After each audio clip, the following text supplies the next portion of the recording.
Moscow, 1937.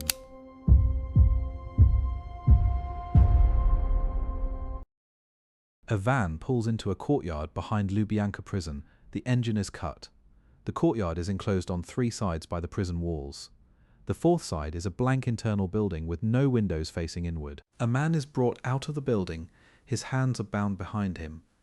An NKVD officer follows him into the courtyard. The prisoner is positioned facing the wall. The officer raises a pistol, presses it to the back of the prisoner's skull, and fires. The walls of the courtyard are thick stone. The building behind them absorbs what the stone does not. In the street beyond the outer wall, 200 meters from where the man has just died, the city continues. Trams, pedestrians, a drunk singing somewhere. Nobody hears the shot. This happens again, an hour later, and an hour after that. Between August 1937 and October 1938, it happens at Butovo alone 20,761 times. The NKVD had to acquire additional land outside the city to create new execution sites because the cemeteries of Moscow could not accommodate the volume of bodies. The weapon that made those executions nearly inaudible was not a purpose-built assassination tool. It was not a weapon with a suppressor developed for secret operations. It was the standard Soviet military and police sidearm that had been in continuous service since 1895. The Nagant M1895 revolver, and the reason it could be suppressed when no other revolver in the world could be suppressed effectively came down to a mechanism its Belgian designer had built into it 40 years earlier for a completely different reason. This is that story. In the early 1890s, the Russian Imperial Army was looking for a new sidearm. The weapon then in service was a Smith & Wesson revolver chambered in 10.67mm. It was heavy, it was large, and the cartridge it fired was considered excessive for the purposes a military sidearm actually serves. A competition was announced. Several European designers submitted proposals. The men who won the contract were two Belgian brothers from Liège, Emile and Leon Nagant. They already had a connection to the Russian military. Their work had contributed to the design of the Mosin Nagant rifle, which the Russian army had adopted in 1891. The commission that evaluated the revolver submissions found the Nagant design more reliable and its maintenance simpler than the competing entries. But there was something else in the design that the commission recognized as genuinely novel. Most revolvers have a gap between the cylinder and the barrel. This gap is an engineering necessity. The cylinder must rotate to advance each new chamber into the firing position. Rotation requires clearance. Clearance creates a gap. The gap is typically between 0.1 and 0.25mm in a mass-produced military revolver. When the cartridge fires, the propellant gas that drives the bullet forward also escapes through that gap. The gas escapes sideways.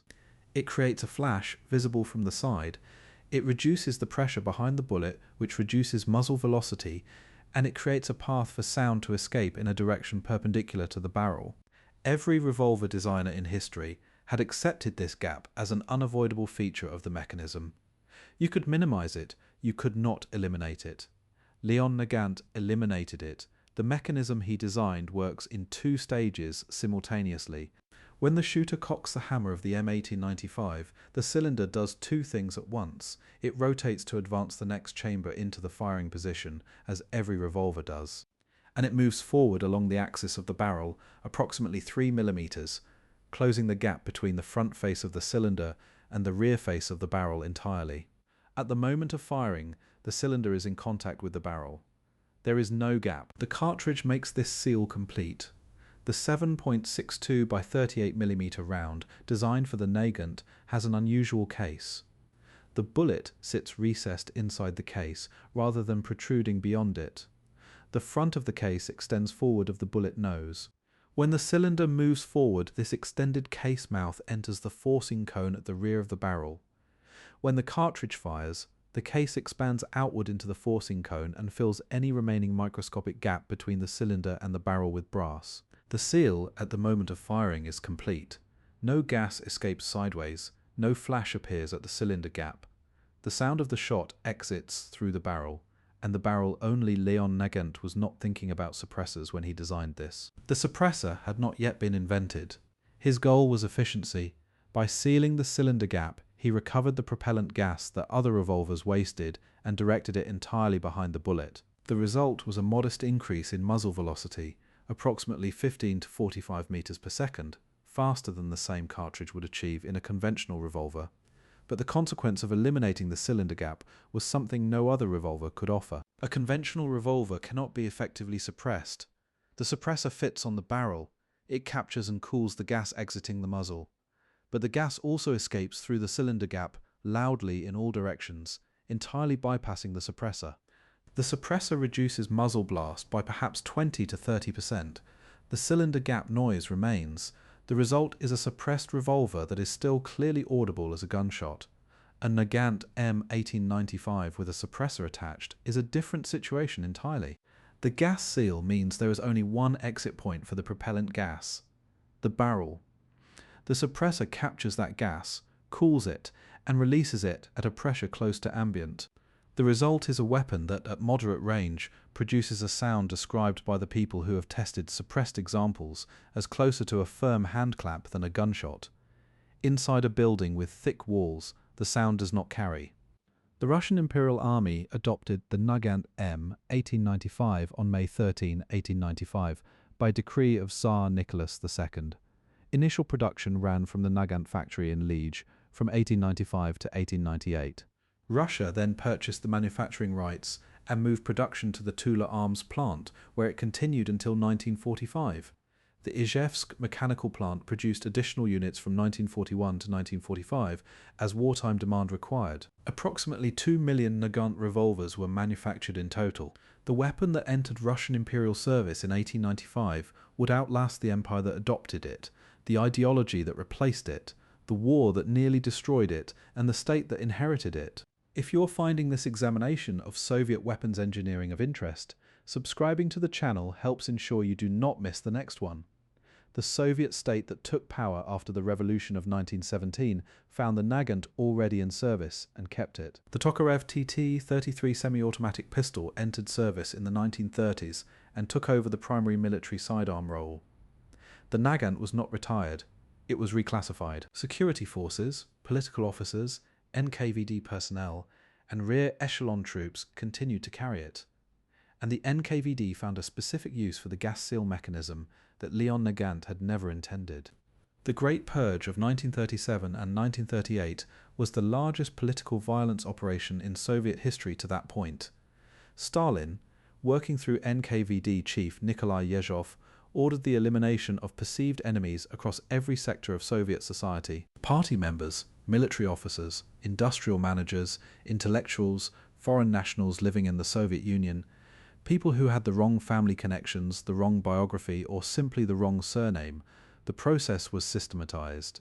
Regional NKVD departments received quotas, fixed numbers of people in each category to be arrested, tried by Troika, and either sentenced to the camps or sentenced to death.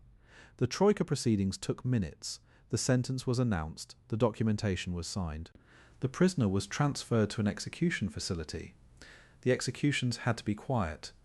Not because the Soviet state was ashamed of what it was doing. The political leadership knew. The security apparatus knew. The executions were quiet because the scale of what was happening required discretion at the operational level. Prisons were located in cities. Batovo was on the outskirts of Moscow, but not beyond it. Kommunarka was 20 kilometers from the Kremlin. The volume of executions, 20,761 at Batovo alone in 14 months, required a weapon that could be used continuously in enclosed spaces without drawing attention from outside. The Nagant, with a suppressor attached, provided that. NKVD execution procedure during the Great Purge was consistent across facilities. The prisoner was brought to the execution room or the courtyard. They were positioned facing a wall or a prepared pit. The NKVD officer pressed the muzzle of the Nagant against the base of the prisoner's skull and fired once. The contact shot ensured immediate incapacitation. It also placed the muzzle against tissue, which further reduced the sound of the shot beyond what the suppressor alone achieved.